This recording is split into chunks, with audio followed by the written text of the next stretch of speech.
Conical pendulum व simple pendulum हे दोन महत्त्वाचे क्वेश्चन्स आता आपण पाहणार आहोत. सुरुवातीला conical pendulum. In case of conical pendulum, here Bob is performing horizontal circular motion. The mass of the bob is m and mg is the weight. Here T0 is the tension which is divided into two components. One is the vertical component that is T0 cos theta and horizontal component that is T0 sin theta. The radius of this horizontal circle is r. तर या ठिकाणी जी length आहे त्या स्ट्रिंगची ती आपण एलनं दाखवली, T0नी tension दाखवलं. इथे अँगल थीटा आहे, तर ही adjacent side T0 cos theta होणार, ही होणार T0 साइन थीटा. रेडियस आपण आरनं दाखवली आहे.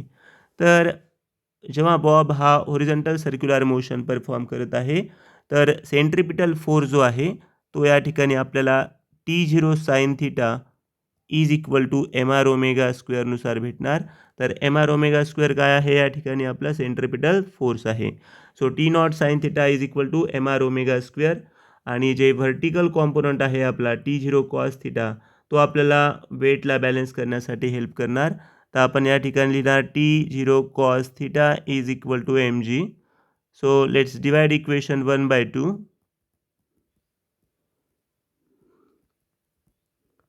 तर या ठिकाणी आपण काय करणार, T0 sine theta divided by T0 cos theta is equal to M R omega square divided by m g. So mm will get cancelled, T naught will also get cancelled.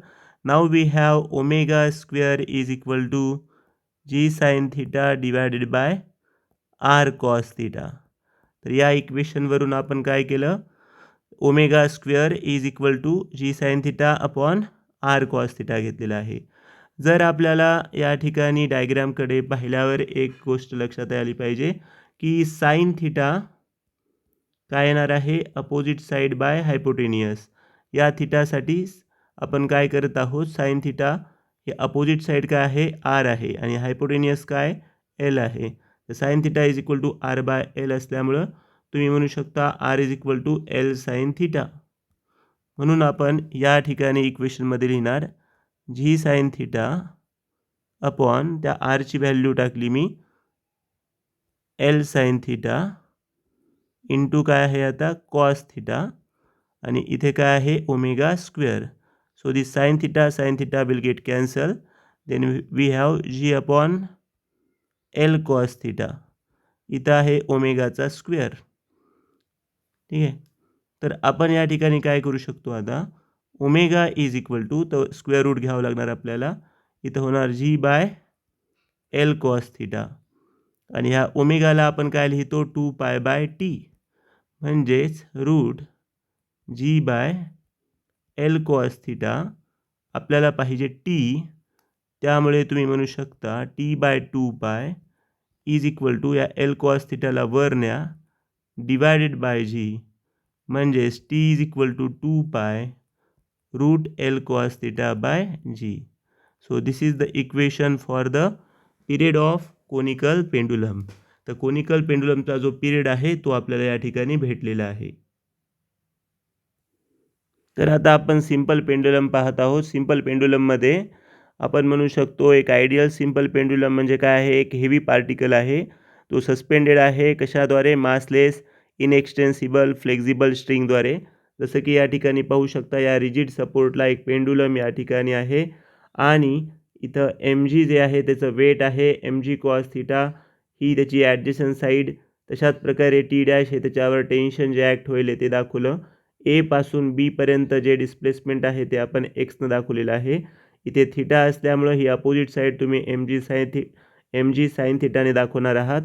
तर इक्वेशन्स पाहत असताना आपल्याला महत्त्वाचं कळलं पाहिजे की या ठिकाणी जो फोर्स असणार आहे, restoring force, f is equal to minus m g sine theta असणार. कारण या मोशनसाठी कोणता कॉम्पोनंट मदत करणार आहे आपल्याला, एम जी साइन थिटा. त्यामुळे f is equal to minus m g sine theta.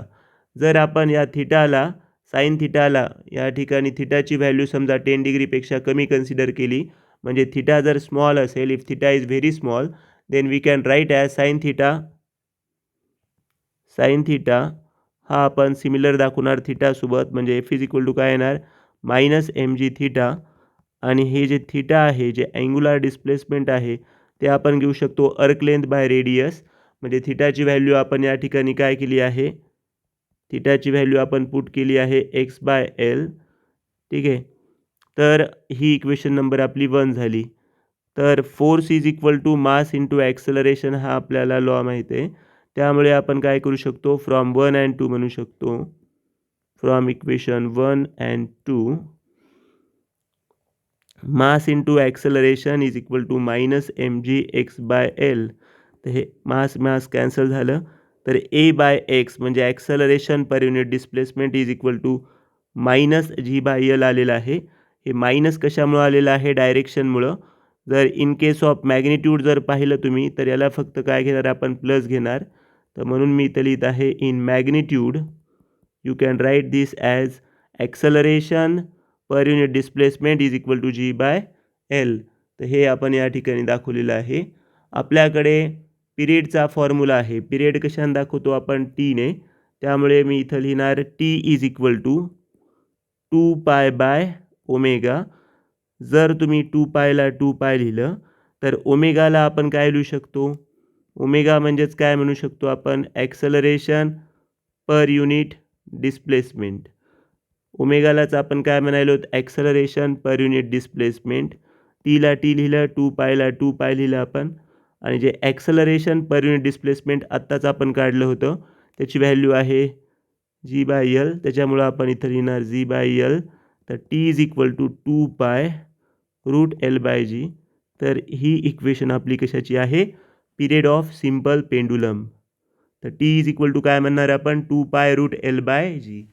तर ही इक्वेशन आपली कशाची आहे, period of simple pendulum. Okay. तर आता आपण पाहूयात सेकंड्स पेंडुलम काय असते. तर अशा प्रकारचं सिम्पल पेंडुलम ज्याचा पिरियड हा 2 सेकंद असतो, त्याला आपण काय म्हणणार आहे, तर seconds pendulum. So what is seconds pendulum, a simple pendulum whose period is 2 second is called seconds pendulum. म्हणजे ह्याच्या ऑसिलेशनसाठी जो लागणारा जो टाईम पिरियड आहे तो आहे 2 सेकंद आहे. Means you have the formula for the period of simple pendulum that is T is equal to 2π√l/g. पण या ठिकाणी जी टीची किंमत आहे ती किती टाकायची आहे आपल्याला, 2 सेकंद. त्यामुळे तुम्ही काय म्हणणार, इथं टीच्या जागी 2 टाका. तर इथे येणार 2π√l/g. जर आपण या ठिकाणी पाहिलं तर हे 2 कॅन्सल झालं, म्हणजे 1 is equal to π√l/g squaring both sides. So we have π²l/g here. So you can write l is equal to g/π². So this is the length in case of seconds pendulum. Seconds पेंडुलममध्ये लेंथसाठी derivation जर विचारलं तर हे तुम्ही सांगू शकता. तर आता आपण पाहत आहोत laws of simple pendulum. We know that the period of simple pendulum is given as T is equal to 2π√l/g, where l is the length of pendulum, g is the acceleration due to gravity.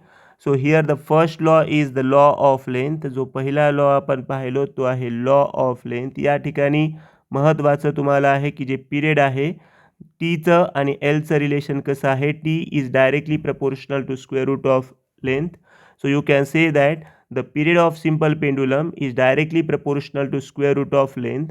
So therefore I am writing t is directly proportional to square root of length.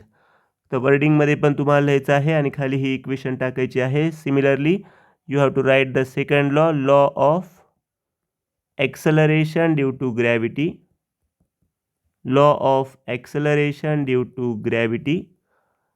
तर पिरियडचं relation या फॉर्म्युल्यामध्ये पाहू शकता तुम्ही की कसं आहे. तर टी जो आहे हा इन्व्हर्सली प्रपोर्शनल आहे ॲक्सेलरेशन ड्यू टू ग्रॅव्हिटीसोबत. त्यामुळे आपण म्हणूया T is inversely proportional to acceleration due to gravity. The period of simple pendulum is inversely proportional to acceleration due to gravity. तशाच प्रकारे तुम्ही सांगू शकता लॉ ऑफ मास. तर या फॉर्म्युल्यामध्ये कुठं तुम्हाला मास नाही दिसत, त्यामुळे आपण काय म्हणू शकतो, जो पिरियड आहे, period of simple pendulum is independent on मास. तर हे मासवर अवलंबून नाही. जो पिरियड आहे हा मासवर अवलंबून नाही. त्याचप्रकारे आपण लॉ सांगणार आहोत, लॉ ऑफ आयसोक्रोनस. म्हणजेच आपण जे ॲम्प्लिट्यूडचं रिलेशन आहे पिरियडसोबत ते पण सांगू शकतो की पिरियड हा इंडिपेंडंट आहे ॲम्प्लिट्यूड. कशावर इंडिपेंडंट आहे? ॲम्प्लिट्यूडवर. ओके. तर हे आपण सर्व कशाबद्दल सांगितलं आहे? Laws of simple pendulum. तर अशा प्रकारे या ठिकाणी आपण conical pendulum, simple pendulum, seconds pendulum आणि लॉज ऑफ सिंपल पेंडुलम याविषयी डिस्कशन केलं आहे.